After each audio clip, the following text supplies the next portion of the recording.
Now, this is another case of me being late to the party once again as far as movie news goes. I really think I'm going to change the name of this fucking podcast to Late to the Party Podcast. I don't know, maybe something along the lines of that, because I really feel like a lot of these episodes, whether it be the commentaries or the reviews or just the movie news or whatever the case may be, a lot of these episodes are like long overdue. I should have jumped at this 2 days ago when they announced it.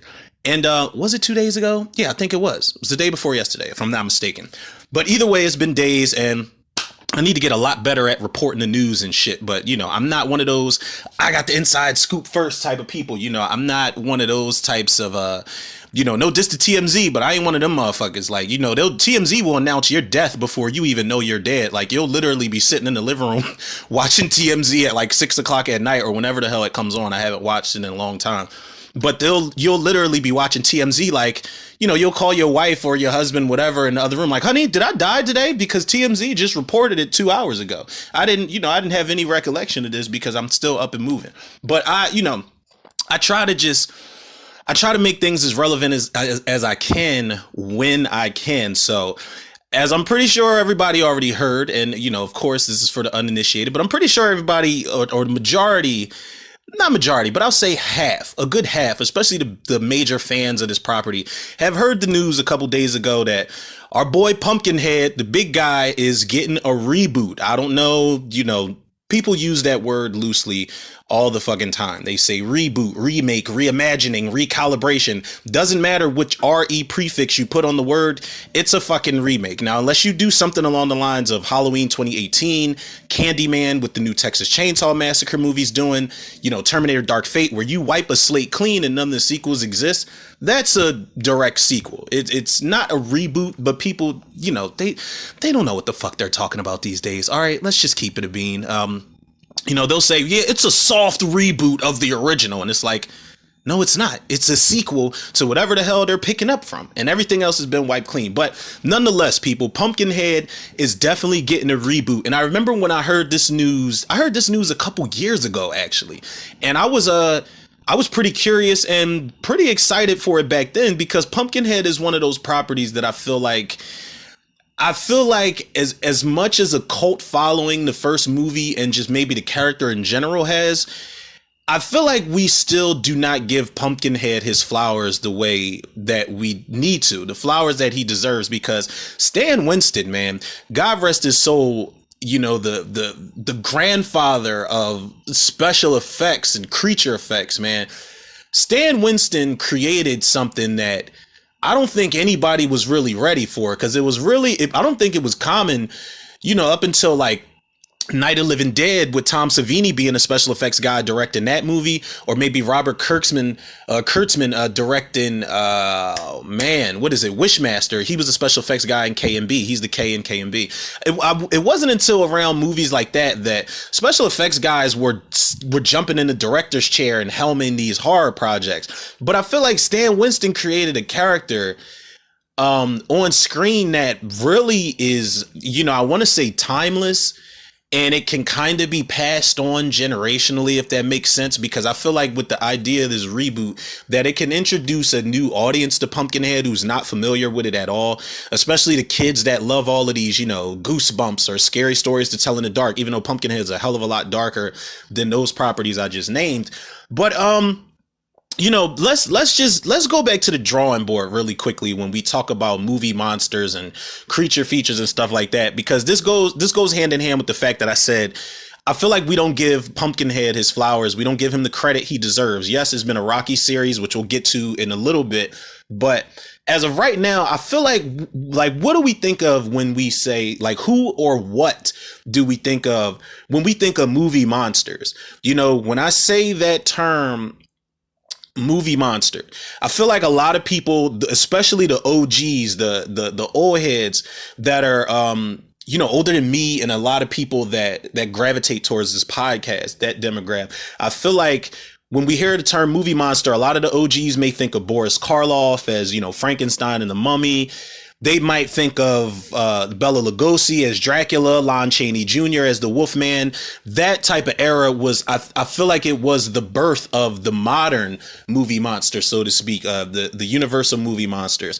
But then for 80s babies, 90s raise me type of generation, we did have movie monsters. And I'm not just talking about like monsters in the sense of like creatures that are coming in the night to come get you and hiding in the closet and stuff like that.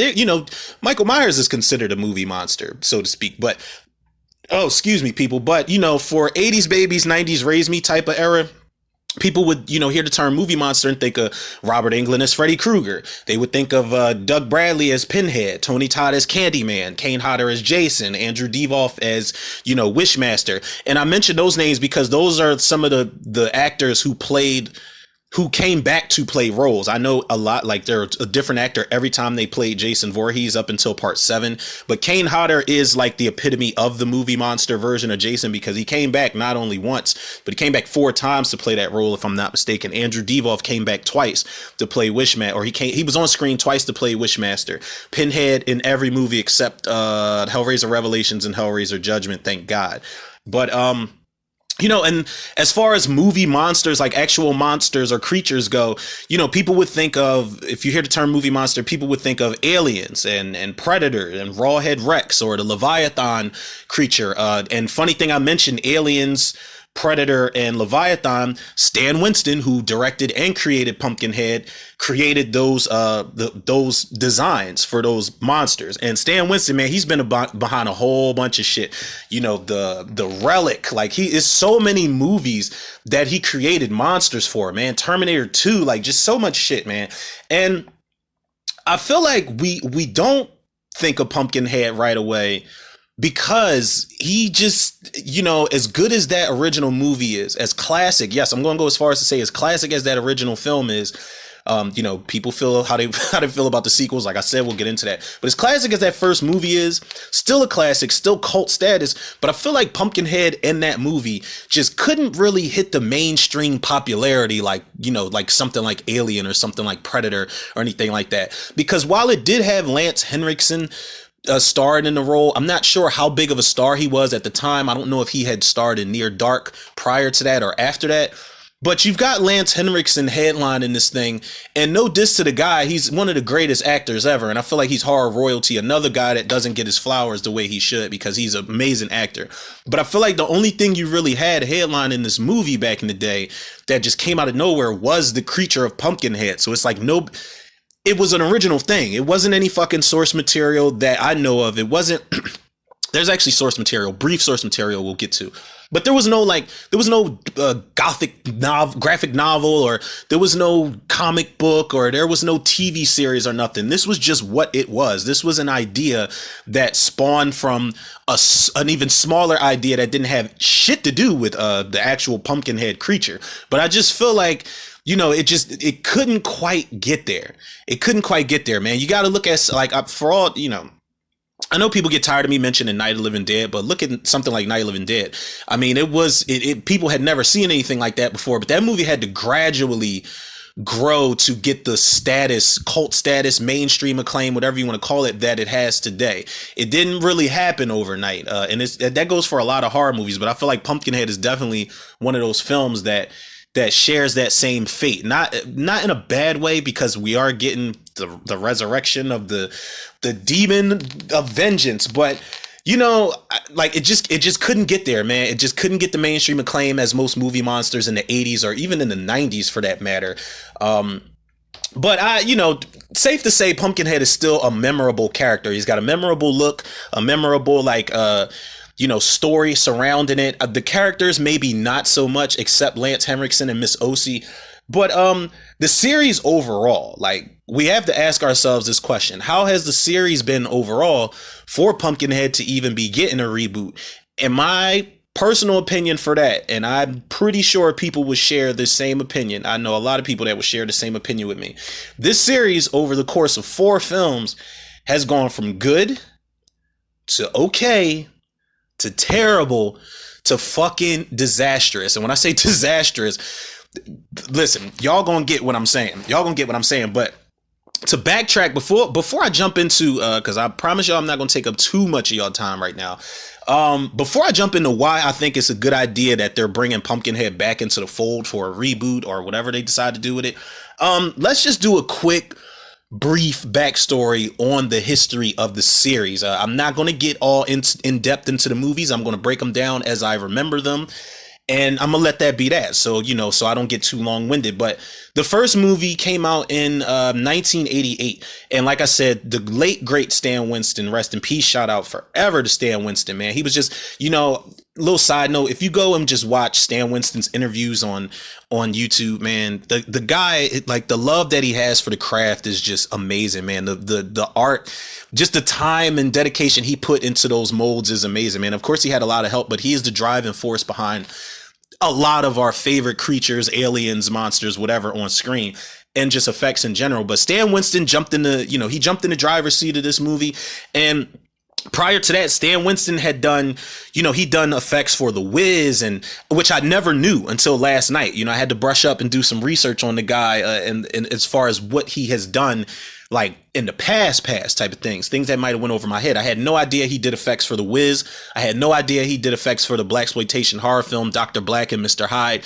That's a fucking, it's our version of Dr. Jekyll and Mr. Hyde, people. We know what that is. They had, at that time they had Blackula, Blackenstein, Dr. Black and Mr. Hyde, Abby, Ganja, and Hess, so on and so forth. But he's kind of uncredited for doing effects for Friday the 13th Part 3 because he did design one of the earlier unmasked Jason faces, but they decided to use something different, if I'm not mistaken. I don't know the story behind that, but he's got credits on John Carpenter's The Thing and Terminator 1, Terminator 2, and Aliens, Predator, and Monster Squad, and Edward Scissorhands. He's been all over the fucking place, man, and the guy was amazing. He did not write the script, but Mark Patrick Carducci and Gary Girani. Is it Girani or Girani? I'll say Girani because it sounds a little better. They wrote the script and they helped him out with it. And I feel like they did. And sorry, I forgot to mention, of course, Lance Henriksen is in the movie. Dick Warlock is actually in the opening of Pumpkinhead. For those that don't know, Dick Warlock is the guy who played Michael Myers in the original Halloween 2. And he does make a cameo appearance in the beginning of the movie. Then you've got Jeff East in the film. Tom Woodruff Jr. plays Pumpkinhead, who is the guy that, jumped in the suit for a lot of the Alien movies. If not, I think a lot of the movies after the original, he jumped in the suit for a lot of those, at least until Javier Botet did in Alien Covenant. But shout out to Tom Woodruff Jr. And the plot for Pumpkinhead was pretty simple. Not too simple, because like I said, I love the story that centered around this, the lore of Pumpkinhead and Miss O.C. And I think his name was Ed Harley, Lance Henriksen's character. But you've got Ed Harley and his son. They live out in the middle of no fucking where. It looks like that desert that they had the diner set in on Legion. It's literally nothing in that town. Or it reminds me of the shop from Creepshow 2 with old Chief Woodenhead outside of it. But it's him and his son just living their lives. I can't remember what happened to the mother, but you've got these rowdy teenage kids or these young adults that show up to the store to get stuff. And, Lance Henriksen leaves out for a little bit and he leaves his son with the dog. And for some fucking reason, these kids just decide to ride motorcycles, like dirt bikes and shit. And what happens is the kid gets killed. It's not intentional. It's accidental murder. They accidentally killed his kid. And what's even sadder is that the kid doesn't die right away. If I'm not mistaken, there's a scene where, Lance Henriksen comes back and he's like, "Oh my God, my boy, what'd you do? What'd you do?" Or whatever the fuck happens. And then I remember there's a scene where one of the kids asks him if he needs his help or is there anything he could do. And there's this sharp turnaround that fucking Lance Henriksen does. And they play this music and it kind of he almost looks scarier than Pumpkinhead does in that fucking scene. But there's a moment where I think he's washing the boy's face off or tending to his wound or whatever the hell is wrong with him. And the little boy's like quietly speaking to his father. And I think his father's either holding him or he's like in front of him on the table and the boy just dies. He just goes limp and dies. So it is very much a tragedy. How this movie plays out. So, Lance Henriksen, being Lance Henriksen, he goes in the woods. He enlists the help of Miss O.C., who's an old witch who's like fucking 7 million years old. Like the bitch has all types of, wildlife living in her hair. Her skin just looks like, oh my gosh, she looks dead. She looks dead. She looks like one of the Necronomicon, the demons from, from Evil Dead or something like that. She really looks like she passed away a long time ago. But he enlists the help of Miss OC, and Miss OC basically has him sell his soul to the devil, and she conjures up Pumpkinhead and Pumpkinhead basically is conjured up to put the wrong things right, to exact revenge on, the people that whoever wants him conjured up wants the revenge exact on. So Pumpkinhead goes after these kids in this cabin, man. There's no phone, there's no help, there's no vehicle. They can't do shit but either run around the woods like assholes or just wait to get killed. That's basically what happens in this movie. These characters in this movie, by the way, I don't think I don't really care about any of these characters at all. And you would think that somebody like me would be sympathetic towards the girl who she's the good girl and she doesn't want to be there more than anybody else, and she's the one that's religious and all she has is her faith to protect her. And Pumpkinhead puts her through the ringer. Like when he picks her ass up outside the house, his big ass hand with his big ass talons, he picks her ass up and he pulls her on the roof, and then he's just fucking her up at this point. He cuts a cross into her forehead, the harder they fall style, and he smashes her face through the kitchen glass. Like he puts her through the ringer, and you think I would feel bad for her, but it's something about these characters I just can't latch on to. And at times I can't even attach myself to Lance Henriksen's character, because it's like, listen, you knew good and well what you was getting yourself into. Now, you might not have known the extremes that this fucking demon of vengeance was going to go to, but you should have known. You went out in the woods and Miss OC buried that damn body in a pumpkin patch. Like, I don't like whatever the hell she did. Excuse me, people. I think Pumpkinhead heard me and tried to fuck up this episode just now. But yeah, the characters, other than Lance Henriksen, not so good. I didn't really care for the characters, but with Lance Henriksen and Pumpkinhead, I'm cool with that keeping the movie afloat. Has it aged well? I feel like it's aged pretty well considering what Stan Winston did with those special effects. That actor, Tom Woodruff Jr., man, in that suit, the guy looks like he's fucking 10 feet tall, and Pumpkinhead is probably as scary as he's going to ever be in the original series, and that's not saying much after we get past the second movie, trust me.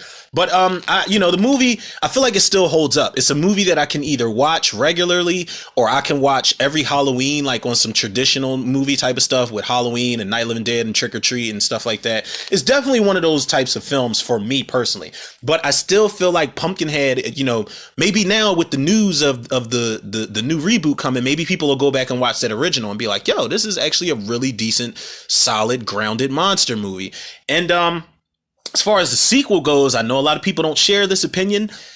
I love the fucking sequel. I love Pumpkinhead 2 Blood Wings, man. Came out in 1994, and I'll never forget, I had actually seen this movie first. And I do this shit a lot, man. And I didn't know this, y'all, until like I got much older. There's been so many instances where I've seen the sequel first or the remake first, then I go back on the original. I mean, I don't hate the original Pumpkinhead. I think that's scarier probably than the second one, but the second one I just enjoy way more, man, because while the characters are assholes, the teenagers in this one, I can at least root for Pumpkinhead to like go after them, or root for maybe one or two of them to possibly get away. And we all know how that plays out in these Pumpkinhead movies. When these kids fuck up, Pumpkinhead's on your ass, and that's all she wrote. But Stan Winston, unfortunately, did not come back to direct this movie. Jeff Burr actually directed this movie in 94, and Jeff Burr was fresh off of films like The Stepfather 2. Not a bad sequel. Terry O'Quinn came back for that one. He's still creepy as hell in that movie. Texas Chainsaw Massacre 3, which I think is an underrated ass sequel. It's my favorite sequel in the series. And he also did Puppet Master 4 and 5. Now, I will say this as far as Jeff Burr goes. I like the guy's ambition as a director. I feel like Jeff Burr doesn't get enough credit as a horror director because he loves this shit. But I'm not saying that in the case of something like Puppet Master 4 and 5, because those movies, now I'm not gonna lie, I stuck with Puppet Master 4 and 5 because continuity wise, those two movies fit hand in hand. I don't know if they shot them back to back, but Gordon Curry's in there. They introduced those alien puppets with the battery heads and whatever the fuck is going on with them. And it's like the puppets go good. Gordon Curry's the new puppet master, and they're basically trying to defeat these alien puppets from another dimension. But we're not going to go rambling on about Puppet Master here, people. That's not what we're doing. But the script was written by, let's see if I get this right, Ivan and Konstantin Chachornia. I know I fucked that all up. I always sound like I'm conjuring up demons my damn self when I try to pronounce people's last name. But anyway, one of the reasons I hold Pumpkinhead 2 so near and dear to my heart is not because of all those wasted nights, staying up late, watching it repeatedly from West Coast video rentals or buying the actual VHS myself from Suncoast back in the day. Yes, people, I am showing my age without telling my age. But one of the things I absolutely adore about this movie, and it's something that Jeff Burr does in a lot of his films, he knows what horror fans want. And he basically made a love letter to horror fans. Yeah, he did some things with Pumpkinhead here that a lot of people, I can understand why a lot of people are frustrated with it. But you cast Andrew Robinson from, first of all, this is Pumpkinhead 2, sequel to a classic movie. And I think it went straight to video back then in 94. But you cast some horror movie royalty and just horror movie cameos in there. You cast Andrew Robinson from Hellraiser. He played the dad in Hellraiser. You cast Amy Dolans, who played in Ticks and Children of the Night. J. Trevor Edmond from Lord of Illusions and Return of the Living Dead. Kane Hodder. You better know who the hell Kane Hodder is, or else he'll probably come after you. Joe Unger, who was just recently in Jeff Burr's Texas Chainsaw Massacre 3. R.A. Mihailoff, who was in Jeff Burr's Texas Chainsaw Massacre 3. He played Leatherface. Linnea Quigley from Return of the Living Dead and Night of the Demons and everything else. Then you had Harper Hill, who was Harper Hill's in a lot of shit, actually. First movie that comes to mind is In Too Deep.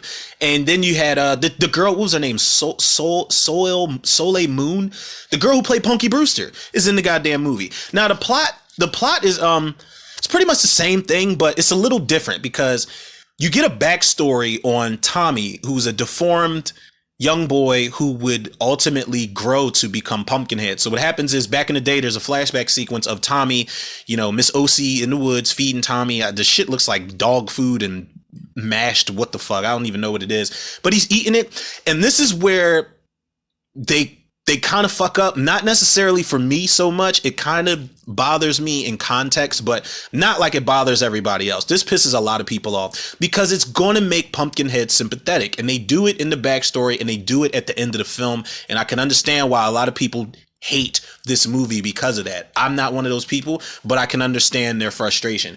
But basically, you've got these Red Wing jock dickheads from the high school, and they've all got their Letterman jackets on, the Red Wings, whatever the team was, and they murdered this kid. This deformed kid who's not bothering any fucking body, in the woods, minding his business, eating his food, just chilling, having a good time. And he, it's kind of like a sad, like Elephant Man type of story in a lot of ways. So they not only kill this kid, but they beat the shit out of him, man. They chase him to this old mine and they beat the fuck out of him, like with baseball bats and stuff. And then they hang him on this hook that's above the mine shaft. And then the one guy, Dixon, starts cutting him up with this knife, and it's like, what the fuck did this kid ever do to y'all? And the only thing Dixon says when all the kids pull up before they screaming, "We're coming to get you, Tommy," he's like, "We're gonna put an end to this once and for all." And it kind of reminds me of Hatchet, the story of Victor Crowley. It's like, what did he ever do to any of y'all? So all you motherfuckers deserve. Now maybe it was an accident. Maybe it was an accident in the first movie, but this one, these motherfuckers, the older version of the Red Wings, deserve everything that's coming to him. So what happens is we see young Tommy die. So what happens is the new kids we're introduced to, they go joyriding out in the middle of the night. They pick up the new girl and they're like, oh, let's show her a good time. So they turn the headlights off on some stupid drunk. I don't even think they've got liquor or bud in the building. So y'all just are adrenaline junkies doing dumb shit without the intoxication. Y'all need help and y'all need Jesus at the end of the day. So what happens is they run over Miss O.C. They hit the fuck out of Miss O.C. in the middle of the road. And Miss O.C., like the G that she is, because at this point in the movie, in Pumpkinhead 2, she's got to be like 7 million years old at this point in the movie. But she just gets the fuck up.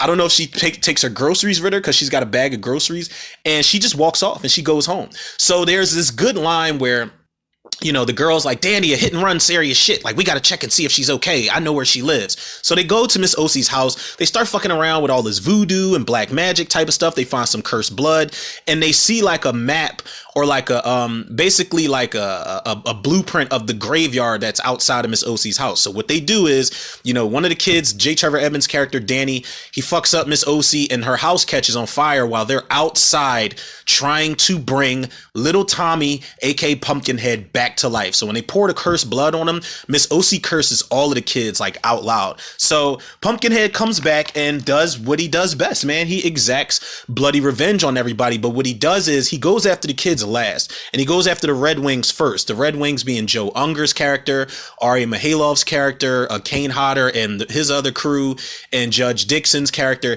He goes after all of the Red Wings, rightfully so. I feel like that is bloody justice. I don't care how you've turned your life around. Y'all are murderers and accomplices to murderers, so they deserve every fucking thing that they get throughout the movie. The kids, I'll leave that up in the air for people to decide if y'all do end up watching that movie. Like I said, it's not a bad film, but for a B movie, to something like Pumpkinhead, I think it's pretty decent. I really think it's pretty decent. I don't hate the movie at all. But yeah, and then at the end of the movie, like I said, I can understand people's frustration because Pumpkinhead is chasing the remaining girl, who's the sheriff, the sheriff's daughter, Andrew Robinson's daughter, and he's going after the girl from Ticks. And then the sheriff runs up and he's like, "No, Tommy, remember we were kids one time and we used to play with fire trucks and shit back in the day. Don't kill my daughter." And that's literally how he talks, people. He's like, "Tommy, no, don't do that. No." Like that's really how Andrew Robinson talks at the end of the movie. And we see Pumpkinhead grow a conscience in this moment. And that's on my list. I have not done this episode yet, but the outline's already done. It's on my list of when we made movie monsters sympathetic and fucked things up. Now, it does make the ending sad, but then at the end of the day, you got to say, wait, like Pumpkinhead's a fucking demon of vengeance. Like, I don't want to be sad for him, but there's only specific reasons that he's conjured. So I can let it slide. But like I said, I know why a lot of people hate that. And the movie's pretty open-ended. But what we got in 2006, people, and they had the audacity, I think, to shoot these back to back. We got Pumpkinhead 3, Ashes to Ashes. And that is the proper subtitle for that fucking dumpster fire of a movie, people. If y'all don't believe me, I did commentary for it. If y'all want to check it out, did commentary for the first one also. But Pumpkinhead 3, that was an intoxic commentary that I thought I was ready for, because I saw one clip of Pumpkinhead being CG, jumping through a stained glass window in church and starting to murder people. And I said, this is one of the worst fucking pieces of shit I've ever seen in my life. But no, I watched it and did my intoxic commentary, and that's time off my life, off my soul, off my spirit. I will never get back, ever. Jake West was the director and co-writer of Pumpkinhead Ashes to Ashes. He co-wrote it with Barbara Werner. And shame on y'all for even doing that fucking movie to begin with. Funny thing is, Lance Henriksen comes back to reprise his role as Ed Harley, but it's more so in like ghostly flashback sequences, like kind of like somebody's like having an acid trip or a premonition type of thing. When it's that type of thing that happens. It's kind of cerebral how they try to make it, and how they do with the other movies, but it doesn't fucking work here. This movie went straight to the Sci-Fi Channel, if I'm not mistaken, in 2006. And what's even worse is not only horror royalty and just an amazing actor like Lance Henriksen in this, is he in this movie, but horror royalty and an amazing actor like Doug Bradley's in this movie. Fucking terrible. I don't even remember the character he plays. I think he plays like the town mortician or something like that, but he's got some, ulterior motives up his sleeve, and the movie's fucking stupid. Pumpkinhead looks terrible. The acting is atrocious, absolutely atrocious. They CG'd Pumpkinhead for moments that didn't even need to be CG'd. There are small pockets of good moments with gore. That's it. The gore,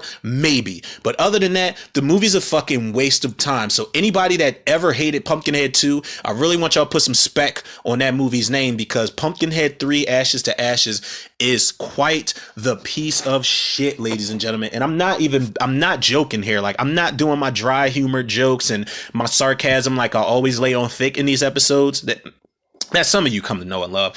But I kid y'all not, man. I kid y'all not. The movie's fucking awful. So awful to the point where I didn't even see Pumpkinhead 4. Blood Feud is the title, and Lance Henriksen came back for this one. I don't know if Lance Henriksen was like, I gotta pay my phone bill, so I'll just be in these two Pumpkinhead movies. Like, I don't know, man. Like, I don't know what they paid that man, or if he just loves if he just loves movies that much, and if he does, bless his heart and soul, man, because that movie almost looks even worse. Almost looks even worse. And they shot it back to back. It came out the following year in 2007. And funny thing is, the Jake West or the Barbara Werner didn't come back. Michael Hurst was the guy who's responsible for writing and directing this. And, you know, I don't know what drugs they bribed you with, buddy, but that movie, I won't go nowhere near it. I don't think there is you know what? I tried Casamigos tequila for the first time on Sunday. Maybe if I get a full bottle of that, because that shit crept up on me, something vicious. If I get a full bottle of Casamigos, I'll do an intoxicommentary for Pumpkinhead 4 Blood Feud. And that's my word, people. That is my word. That's the only way. It's either got to be Casamigos or 151. That's the only way I'm gonna make it through that shit, because the shit that I had for part 3 almost didn't get me through it. I almost cut the episode short. Damn it. I really did. But safe to say, the series has been on a downward spiral. And as much as I love Pumpkinhead 2, the first movie stands the test of time because it's just that good. It's that effective. It's scary. It gave you a memorable creature with a good lore, good backstory, and like I said, story centering around it. And yeah, I just feel like the series is time. It's time, and I feel like it's time to bring Pump back. And at this point, it's nowhere to go but up. So a couple reasons I want to get to before I wrap this up is the reasons why there's nowhere to go but up is I feel like singularly there aren't enough like notable movie monsters out there. And this is no diss to movie monsters like Oculus or or Octulus from Deep Rising, or the what was it, Cthulhu from Underwater. You know, no diss to those movies, no diss to the monsters in Feast, no diss to the movie The Monster, which I have yet to watch, but I know it's a creature feature that looks decent. Same director as The Strangers, so I'm on it. No diss to the movie Animal with Keke Palmer in it. Those were monsters in there too. The Relic, all that stuff. The Cthulhu and the Relic, not the Cthulhu, but Cthulhu in the Relic. No diss to those monsters, but singularly, I don't feel like they're like, when we get movie monsters, there's a lot of instances where we don't know where it came from. The shit just popped the fuck up.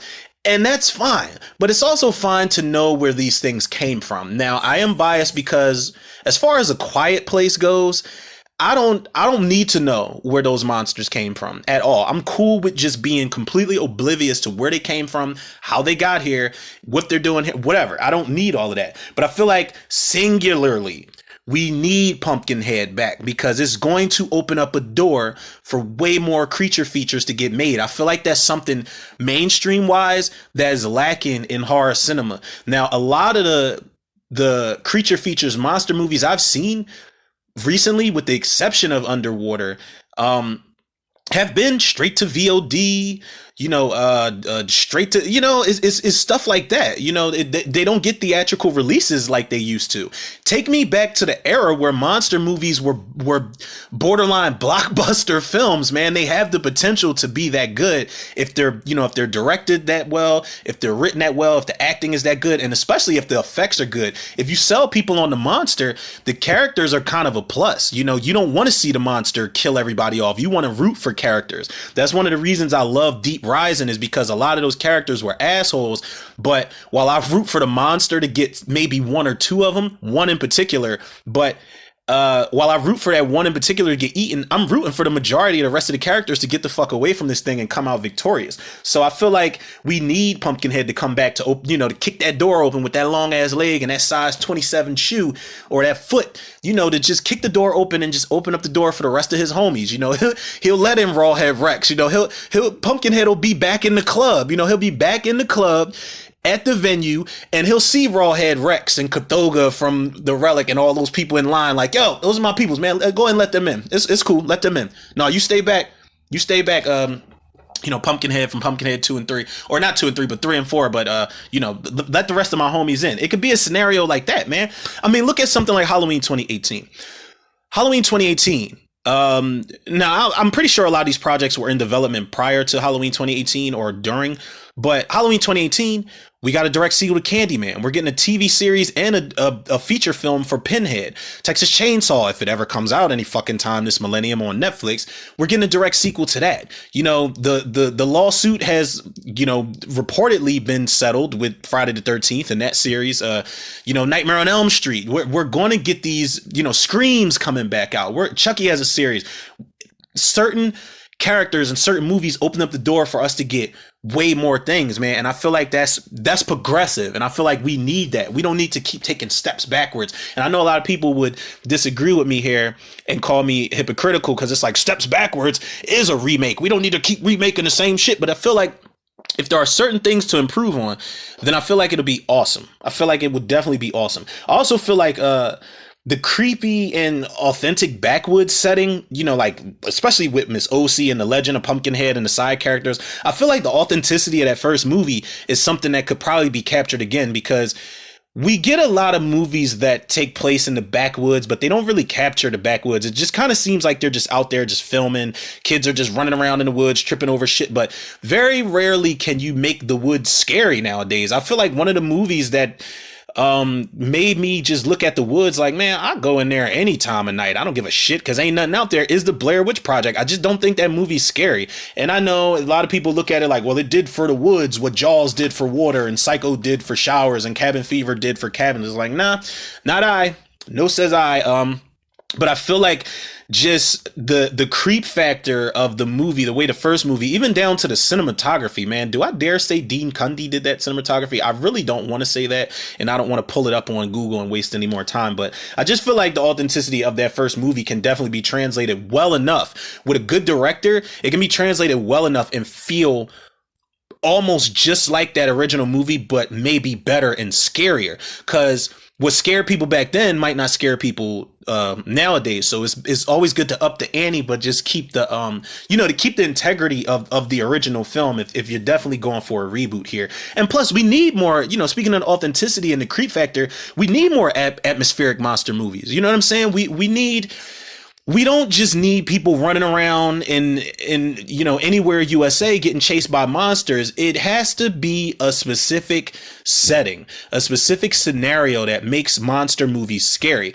Pumpkinhead being in these wooded cabins and this wooded area where there's no fucking help, there's no phones, there's no real outsiders to help them. I think there's a moment where the survivors are banging on somebody's door and it's like, fuck that, like, we're not letting y'all up in here, y'all don't bring that heat over here. So I feel like the atmosphere of that first movie is something else that could definitely be captured again on screen, and I feel like it'll work well in his favor, because like I said, you just have a lot of monster movies nowadays, they don't even focus on being scary, they just focus on the spectacle of the monster. Yeah, it's a big monster, maybe it'll be CG, maybe it'll be practical, but we don't know what the fuck we're going to do. We just know we're going to splatter a whole bunch of blood all over the place. That shit is easy to do. It's very hard to create an atmosphere, and it's very hard to create a monster that you put that atmosphere around. That kind of, those two things, the monster and the setting, have to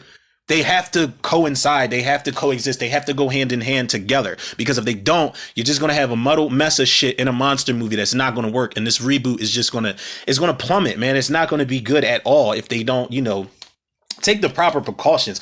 Plus, I also feel like recreating the legend of Pumpkinhead, not necessarily going too far and changing a lot of things up, but maybe diving into some stuff about Pumpkinhead that maybe was in the first couple drafts of the script that they didn't use. Maybe it was a couple deleted scenes in the first one that we didn't get a chance to see. Some type of lore that they can add on to what's already decent lore for the character. I feel like that'll be decent. And as far as recreating the look, I wouldn't go too far recreating Pumpkinhead, because they definitely, his first look, there are some moments where Pumpkinhead almost looks human. I won't say that, I'll say he almost looks humanoid. And I think the thumbnail I'm going to use for this episode is that exact shot that I'm talking about, where I think he's staring at Lance Henriksen from across the road or something like that. And they're about to have their showdown at the end of the movie. But he does look human or humanoid in some scenes. Now, the second movie, they kind of changed up his tail a little bit. They changed up his feet. They definitely made his eyes completely whited out, which was one of the scariest fucking things about Pumpkinhead's design in part 2. And shout out to K&B. They did the effects for Pumpkinhead 2. And they definitely had his teeth like protruding a lot more. Like his teeth are way more visible. They changed up the design on his head a little bit. Not too much of a drastic design as far as what they wanted to do. Actually, Jeff Burr wanted to put actual wings on Pumpkinhead. That was going to go hand in hand with the subtitle Blood Wings. He wanted to put actual wings on Pumpkinhead. Now, I'm not saying I would have been with it 100%. But I'm saying if they would have pulled it off practically in 94, I would have been with it 50% because it would have been perfect for the subtitle. It would have been crazy to see Pumpkinhead with wings. I don't feel like that's something they should do with the reboot. Maybe save it. If the reboot does well enough, maybe save it for like part 3 or some shit like that. I don't know. Maybe he can evolve and we didn't know about it. But don't change up the look of Pumpkinhead too much. Like add little tweaks here and there, you know, like how they do to the Xenomorphs or to the Predators. I mean, they went as far as in the Predator movies, later on movies, to add new breeds of them, you know, different designs of them. I feel like the design, while I'm not the biggest fan of Predators, the movie with Adrian Brody and Danny Trejo and oh God, what's the guy's name that's playing Mahershala Ali? While I'm not the biggest fan of that movie, the Predators that they had, not the classic one, but the one that killed the classic Predator, his design was bonkers. So I can deal with, you know, specific changes like that, but it's still the basis of the monster we've come to know and love. And definitely do not fucking CG Pumpkinhead. I don't care what he's doing. I don't care if he's jumping through a stained glass window. Put a nigga in a suit. You know what I'm saying? Make it old school. That's one of the reasons I love the movie Doom. Not Dune, D-U-N-E, but D-O-O-M, with The Rock and Carl Urban. It's a monster movie. It's a guy in a suit running around as a monster. And I love practical. Listen, y'all already know how I get down. I'm practical over CG any day of the week, man. So don't make Pumpkinhead, you know, don't make them CG. Please don't, man. I can understand, you know, you know how the directors and the, you know, the creators go, yeah, we're only going to use sprinkles of CG where need be. And then you get something, no shade, but you get something like the Thing prequel 2011, where it's nothing but CG creatures. And they just completely layered CG over practical effects that could have been amazing. I get why they did it, but it's just like, it takes you out of the movie. It takes you out of the movie and it takes away from what Stan Winston brought to that original film, man, which was practical effects of practical monster. Now, another question that remains is this going to be a reboot or a direct sequel? I feel like either one would work, honestly, because, excuse me, I feel like a complete reboot would work because, again, there is a good demographic of people who don't know about this movie. They don't know about it. They don't remember it. Or they just don't care, you know, and the other half, we're dedicated fans. We love this shit. But a reboot would be cool because, like I said earlier, it'll introduce new audiences to Pumpkinhead. But don't water the shit down. Don't water it down and be like, yeah, this is for the new generations, and have Pumpkinhead, you know, on Snapchat with these teenage high school kids or some obnoxious ass teens that I just can't wait to see ripped to shreds. Don't do that. Do not modernize it to the point where you make it just so modern that it's just fucking, you know, it doesn't even feel like it has a bit of authenticity in it. Don't do that. Please don't do that. A direct sequel will work also because, you know, part of me wants to say Lance Henriksen could pop up for a cameo, but he's older now and he would not look like Ed Harley did. I think they kind of lucked up in 2006 and 2007 getting him in the cameos because they tried their best to make him look like Ed Harley from 88, but you could tell he was a little older, but he was the only thing that was half decent in those movies. But I feel like nowadays maybe it wouldn't work. I don't know if they would just want to continue that story on with a direct sequel and, you know, just skip over Pumpkinheads 2, 3, and 4, continue on and be like, oh, Miss O.C. still lives in the woods. There hasn't been a sighting from you know, of Pumpkinhead since 88. I feel like either one could work as long as you do it right. And speaking of doing it right, before we wrap this up, it's like, who could direct this movie? Swear to God to y'all, first person that came to mind was Alejandro Aya. Now, I still hope to this day I'm saying his name right, but if nobody knows, he's the director of High Tension, The Hills Have Eyes, the remake of The Hills Have Eyes, the first one, Piranha 3D. He directed oh my god, oh my god. I almost said Don't Breathe, but that was Fede Alvarez. But y'all get the gist of what I'm saying. That guy, that director, not only has a sense for viciousness, but I thought of him because I thought of some of the scenery in High Tension, like especially out in the woods when that guy has that big ass power drill or a power saw. And I also thought of The Hills Have Eyes just in general, as far as creating isolation. You're completely cut off, no phones, no help. No, nothing. Just resources up against a monster or monsters in the case of The Hills Have Eyes. He's the first person that came to mind. Another person that came to mind, and this was actually because I was watching an episode of Wham. We watched the movie. Shout out Mike and Jay. They had Mike P. Nelson, the director of The Wrong Turn, the Foundation movie, the reboot that came out this year. They had an interview with that director, and they asked him if he could do one movie or reboot, whatever the case is, whatever they asked him. And I do remember him saying he would do Pumpkinhead. He's like, somebody's got to do Pumpkinhead. I agree 100% that he would be the guy for the job, because if you have not seen Wrong Turn, the Foundation, people, it was such a surprise to me. I definitely recommend it. It is not what you think it's going to be. It is so far left from the original Wrong Turn series, but in all the best possible ways. Yeah, I was mad I didn't get, spoiler alert. You know what? I'm not going to spoil it for anybody that didn't see it. Just check it out, and you will probably understand why I would also agree that Mike P. Nelson is a fantastic choice to direct a Pumpkinhead movie. Just everything in the woods. Tension. He didn't have a whole bunch of jump scares. He literally built tension throughout in a Wrong Turn movie, and wasn't a shit ton of gore, but when the violence hit, it hit hard, and it was very realistic. So I feel like he's a decent choice. The last person I thought of, because I didn't want to waste too much time writing a whole list of, would-be directors for a Pumpkinhead reboot, is Andre Ovredal. Damn, I'm fucking people's names up today, as usual. But that is the director of Scary Stories to Tell in the Dark. Now, originally I would say Del Toro, but this guy, Mr. Ovredal, one of the things that I love about what he did with Scary Stories to Tell in the Dark, there wasn't a bunch of jump scares for these monsters, the jangly man or the woman with the missing toe or Harold the Scarecrow or the pale lady. There wasn't too many, jump scares with them. The camera lingers on these monsters for quite some time, and a lot of monster movies don't do that anymore. They just want to roar. They want to give you a jump scare right in your face every 5 goddamn minutes, to the point where it starts to get annoying and it takes you out of the movie. But no, this director lingers on that woman with her missing toe. Like, he'll linger on her footsteps, and then there's a shot of her just walking down that hallway, slow as shit, slowly turning towards the end of the hallway where the kid Augie is hiding in his room. Same thing with Harold the Scarecrow. Yeah, he pops up. It's a nice little scare, but then they focus on him a lot as he's like really stiffly moving towards the kid. Can't remember the kid's name, but the kid from The Walking Dead. He's moving towards him really stiffly. I love that about that movie, and it's really hard to make movie monsters scary. And the fact that he did it without using a bunch of jump scares and just cheap gimmicks, I respect the hell out of that director a whole lot, especially because he made that PG-13 movie so dark. It should have been rated R, but he did everything he could do with a PG-13 movie. I feel like even pushed the rating quite a bit in some scenes, but that is another guy I think could be decent to direct this movie. But all in all, people, I say that to say this, man.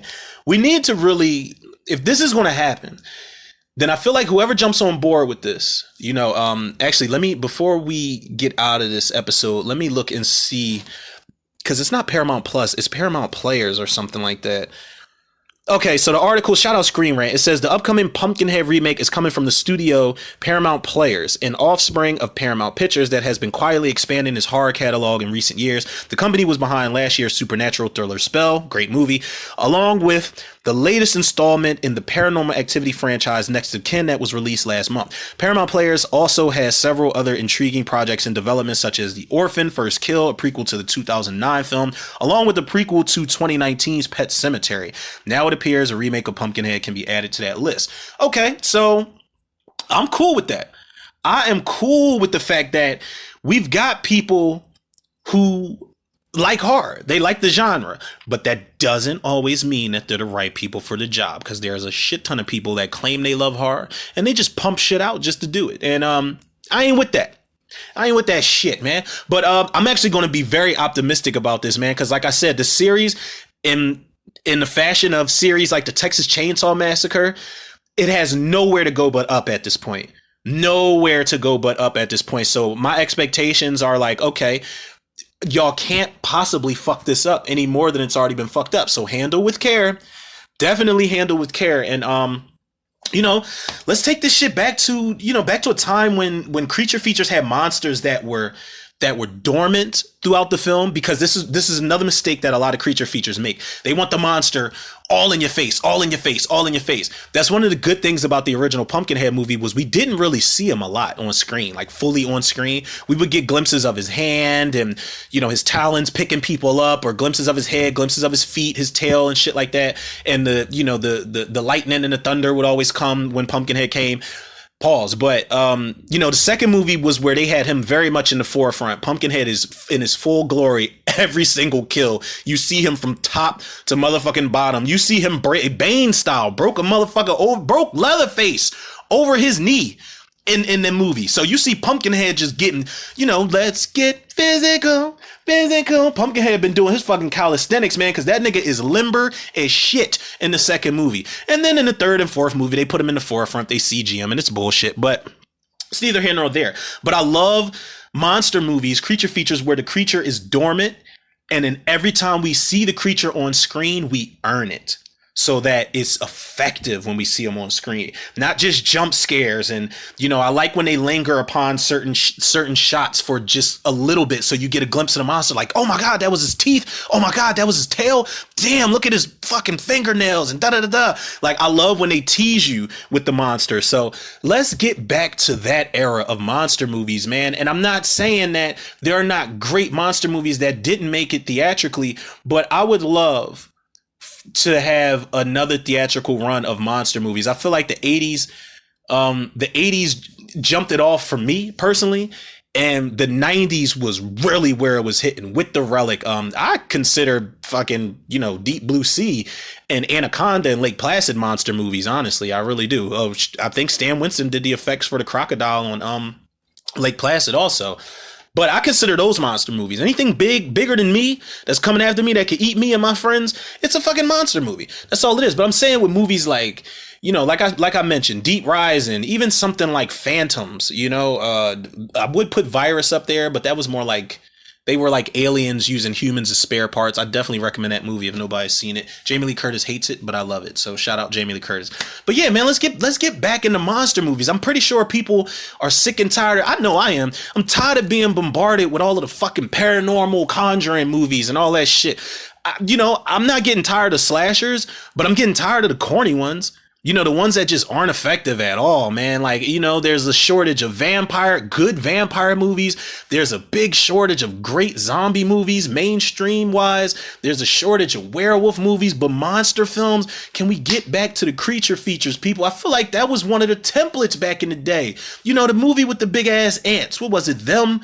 Or Night of the Demon, not Night of the Demons, but Night of the Demon, whatever that movie is that guy's watching on the TV screen, and I Still Know What You Did Last Summer. And there's a big ass monster in there. Monster movies of like the 50s and 60s are the reason we have movies like Pumpkinhead and the other, you know, creature features I mentioned. So I feel like, what better way than to get this subgenre on track and to pay homage to the ones that paved the way back in the day for the rest of the films to get made, man, than to, you know, I feel like this should be a stepping stone. Now, I would not put my money on this movie being released theatrically.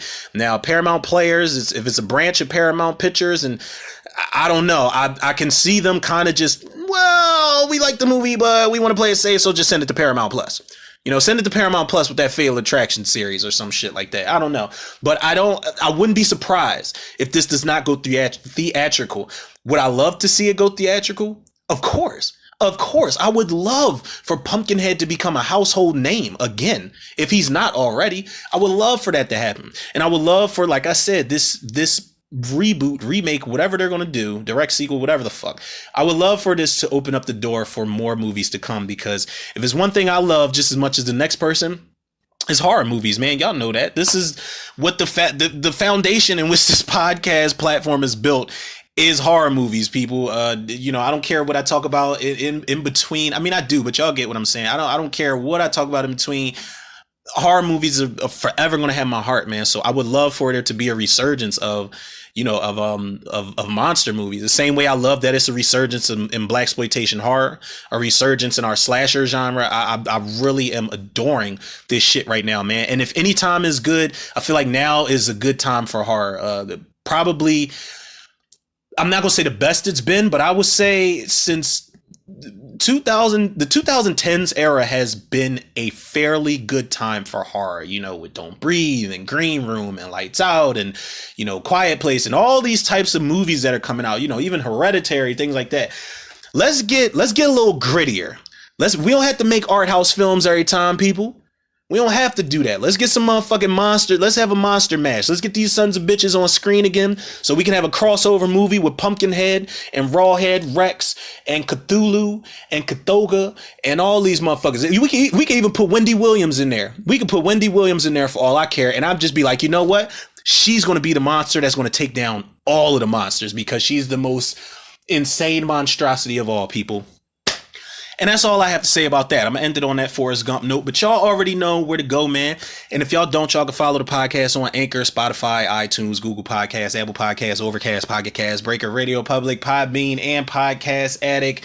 Shout out to Anchor. Follow me on Facebook and Instagram, Romero Tudor. Shout out to the Facebook movie group, The Cinemaniacs, and shout out to the Facebook movie group, The Horror Virus.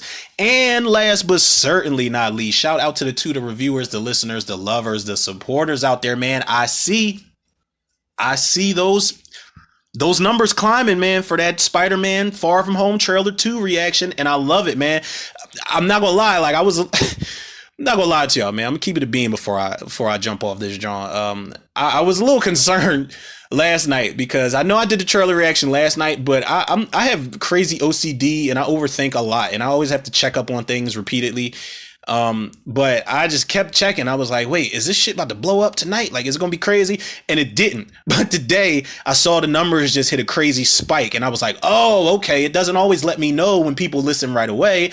It lets me know after the fact. So y'all are killing it right now, man. And you know, keep tuning into the episode or to the trailer reaction rather, because I had a ball watching that Spider-Man trailer, man. The movie looks amazing. And tomorrow, people, tomorrow is Thursday, isn't it? Yep, all day long. It's the 17th. But tomorrow is Thursday, people. So again, I will be having my boy Johnny Zuko on the show tomorrow. We'll be talking about 90s horror movies that we do and do not want to see remade. So that's definitely going to be a good episode. Watch out for that episode. And shout out to Johnny Zuko over at Bump in the Night Podcast 1428. And shout out to Ms. Moisa and Ginger Snap over there with them. But yeah, people, be on the lookout for that. And any other random episodes I do, I need to really get a sheet and do things like, okay, Monday we're going to do this. Wednesday, we're going to do this. Friday, we're going to do this. I feel like I need to just keep y'all posted a little more. So I don't know, maybe it can build up anticipation. I don't mind just dropping like little, you know, surprises on you guys here and there because, you know, it's nothing like lighting up people's worlds and shit like that. I don't know what the hell I'm talking about, people, but y'all already know, man, the love and support y'all show me, I show it back to y'all tenfold and then some. So with that being said, people, yours truly, Romero Tudor, another episode of Tudor Reviews in the can. I'll check y'all on the next one.